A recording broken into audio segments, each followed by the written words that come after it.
여러분 안녕하십니까? C채널 뉴스입니다. 박근혜 대통령 출범 이후 처음으로 갖는 제45회 대한민국 국가조찬기도회가 열렸습니다. 박근혜 대통령은 민생 회복, 안보 강화 등 긴급 현안에 대해 한국교회에 기도를 요청했습니다. 또 WCC 총회의 성공도 기원했습니다. 서정민 기자입니다.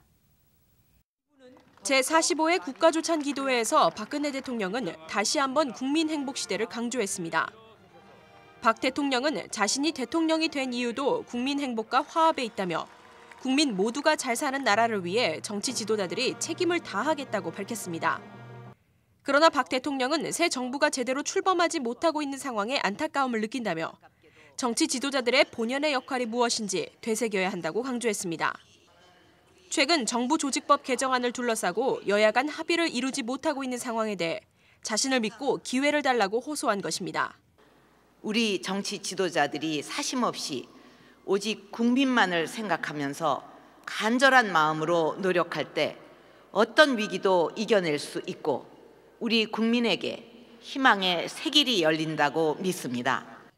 박 대통령은 한국교회가 소외되고 어려운 이웃을 돕는 일에 앞장서 왔고 나라가 어려운 상황에 처할 때마다 기도했던 것을 잘 알고 있다며 앞으로도 국민들을 위해 헌신적인 역할을 감당해 주길 바란다고 전했습니다. 이와 함께 WCC 세계교회협의회 제10차 부산총회의 성공 개최도 기원했습니다. 올해 10월 부산에서 세계 기독교계의 올림픽이라고 할 수 있는 세계교회협의회 10차 총회가 열리는 것으로 압니다. 성공적으로 개최될 수 있기를 기원하겠습니다. 이날 기도회에서 설교를 전한 여의도 순복음교회 이영훈 목사는 정의와 겸손, 긍휼과 자비의 삶을 강조하며 대통령을 비롯한 정치 지도자들이 사회적 약자를 위해 힘써줄 것을 당부했습니다. 특히 정의와 공의를 실천하는 자세는 지도자들이 반드시 갖춰야 할 모습이라고 강조했습니다. 정의를 실천하는 사람들은 자기의 욕망을 따르지 아니하고 하나님의 뜻을 따릅니다. 특별히 정의를 실천하는 삶은 힘 있는 지도층에게 요구됩니다. 한편 이날 기도회에 모인 교계 지도자들과 국내외 기독 정치인 등 3천여 명은 국가 발전과 경제 성장, 민족 화합, 한반도와 세계 평화를 위해 합심 기도했습니다. 또 박근혜 대통령이 원만하게 국정을 운영하면서 하나님과 국민을 중심에 둔 리더가 되길 간구했습니다. 제45회 국가조찬기도회에선 사회적 약자 보호를 위한 국가 지도자들의 정의로운 삶이 강조됐습니다. 박근혜 대통령도 국민 행복 시대를 열어가는 길에 한국교회의 관심과 기도를 요청했습니다. C채널 뉴스 서정민입니다. 한편 사단법인 국가조찬기도회는 하루 앞선 6일 저녁 서울 명성교회에서 세계평화를 위한 음악회를 개최했습니다. 음악회에서는 명성교회 연합성가대와 신원 에베네셀 성가단의 합창, 전문 성악가들의 독창과 중창 등 수준 높고 다양한 공연이 이어졌습니다. 특히 금관 5중주단, 고전무용단, 현대무용단의 공연은 관객들의 큰 관심을 끌었습니다. 공연에 앞서 가진 예배에서 명성교회 김삼환 목사는 왕이 하나님께 기도하면 나라를 살렸지만 인간적인 노력으로 해결하려고 하면 망했다며 어려움이 있더라도 이겨낼 수 있도록 나라와 위정자들을 위해 기도해야 한다고 강조했습니다. 한편 국가조찬기도회는 8일 해외에서 참석한 국회의원과 장관 등을 초청한 가운데 국제친선 조찬기도회를 개최합니다. 유엔 안전보장이사회가 8일 대북제재 결의안을 채택할 것으로 전망되는 가운데 북한의 국지 도발에 대한 우려가 높아지고 있습니다. 정부 소식통에 따르면 유엔의 이번 대북제재 결의안이 과거에 비해 치밀해지고 강화될 것으로 보인다며 항공기도 검색 대상에 포함되고 사치품도 구체적 품목이 정해지는 등 내용이 치밀해져 북한이 느끼는 압박 수위가 매우 높을 것이라고 전망했습니다. 또한 이날부터 시작된 한미연합 군사연습 키 리졸브 독수리 훈련을 이유로 국지적인 도발을 감행할 가능성도 있다고 설명했습니다. 북한은 지난 5일 발표한 군 최고사령부 대변인 성명에서 미국을 비롯한 온갖 적대 세력들의 적대 행위에 대해 강력한 대응 조치를 취할 것이라며 우리식의 정밀 핵 타격 수단으로 맞받아칠 것이라고 언급했습니다. 이와 함께 정전협정의 백지화도 선언한 바 있습니다. 북한은 지난해 12월 실시한 장거리 로켓 발사에 대해 유엔 안보리가 지난 1월 기존의 제재 대상을 확대하는 결의를 채택하자 20여일 만에 제3차 핵실험을 강행하는 등 강경 대응했습니다. 한편 한국기독교교회협의회 등 교계단체들은 이와 같은 한반도 긴장 상황에 우려를 표하면서 북한을 일방적으로 압박하기보다 대화로 풀어갈 것을 정부와 국제사회에 촉구하고 있습니다. 연세대 이사회 결의 무효 확인 소송에서 패소한 기독교계가 1심 판결에 불복해 항소했습니다. 연세대 사유와 저지를 위한 기독교대책위원회는 1심 판결에 유감을 표했습니다. 이인창 기자의 보도입니다. 기독교계 파송 이사를 축소하는 내용의 정관을 개정하고 방우영 이사장의 연임을 결정한 연세대 재단이사회의 결의는 무효다. 이러한 한국교회의 주장에 서울 서부지법 제11민사부는 지난달 7일 원고 패소, 각하 판결을 내렸습니다. 소송을 제기한 대한예수교장로회 통합총회와 기독교대한감리회, 대한성공회, 한국기독교장로회 등 연세대 이사 파송 4개 교단은 1심 판결에 불복해 지난 27일 서울고법에 항소장을 제출했습니다. 2심 재판이 본격적으로 시작되기에 앞서 대책위원회는 기자회견을 열고 1심 판결에 대한 한국교회 차원의 유감 표명과 2심에 임하는 각오를 밝혔습니다. 대책위원장 손다릭 목사는 기독교적 가치관을 지닌 민족 지도자 양성은 연세대의 변할 수 없는 건학 이념이라며 이러한 건학 이념이 바로 세워질 수 있도록 항소심에서는 반드시 승리하겠다고 밝혔습니다. 또 어떤 경우에도 양보와 타협은 없을 것이라고 강조했습니다. 어떤 경우에도 저희는 양보하거나 타협하지 않고 원래의 모습대로 회복되는 일을 위해서 기도하며 노력할 것입니다. 대책위는 공식 입장문에서 유입된 이사들이 설립자의 권리를 박탈했다는 사실을 1심 재판부가 진지하게 숙고했어야 한다며 정관 변경의 정당성 여부는 역사적 인식 위에서 판단돼야 한다고 주장했습니다.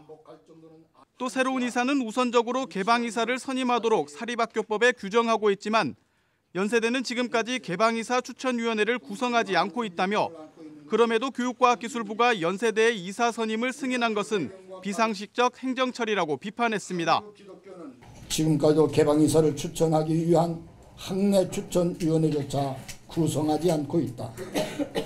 그럼에도 교육과학기술부는 연세대학교에 이사 선임을 그대로 승인해 주었다. 대책위원회는 회의를 통해 2심 재판을 위한 TF팀을 구성한 뒤 변호인단과 함께 항소심 절차와 방향을 구체화하도록 했습니다. 1심 재판이 재단이사회의 절차상 하자를 지적하는 데 집중했다면 항소심은 기독교 건학 이념을 강조하는 데 초점을 둘 것으로 전망되고 있습니다.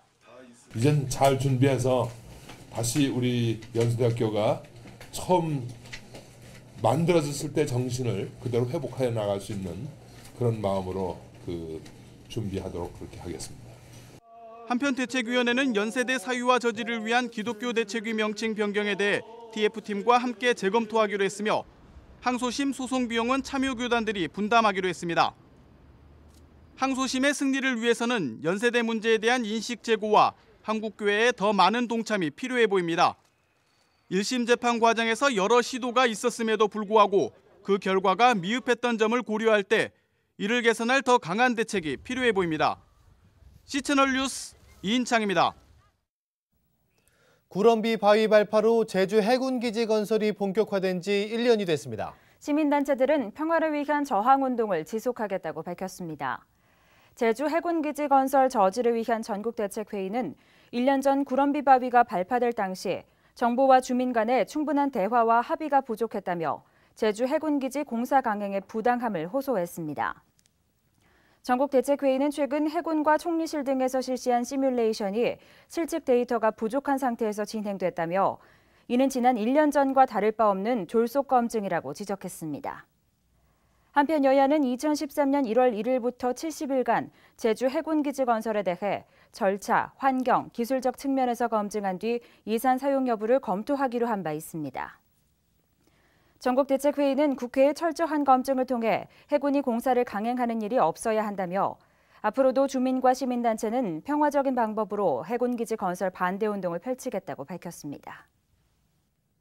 한국 근로자들의 노동시간이 OECD 회원국 중 가장 긴 것으로 조사됐습니다. 하지만 노동 생산성은 하위권을 벗어나지 못하고 있는 것으로 드러났습니다.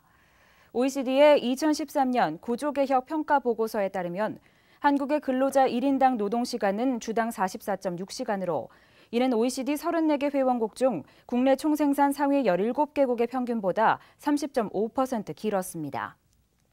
우리나라 다음으로 노동시간이 긴 국가는 스위스로 OECD 상위 17개국 평균보다 21.7% 길었으며 멕시코와 아일랜드, 룩셈부르크, 뉴질랜드 등이 그 뒤를 이었습니다. 이처럼 한국의 노동시간은 OECD 회원국 중 1위인데 반해 노동 생산성은 낮은 수준이었습니다. 우리나라의 노동 생산성은 OECD 상위 17개국 평균보다 46.5% 낮았으며 전체 34개 회원국 중 28위에 머물렀습니다. 우리나라보다 노동 생산성이 낮은 나라는 터키와 헝가리, 폴란드, 에스토니아 등 동유럽이나 중남미에 속한 개발도상국들이었습니다. OECD는 보고서에서 노동시장 개선을 위해 비정규직 노동자에 대한 사회적 보호를 넓히고 훈련 프로그램을 개선시키라고 조언했습니다. BWA 침례교 세계연맹이 한국교회 주요 교단에서 이단으로 결의한 베레아 교회연합의 가입을 연기하기로 결정했습니다.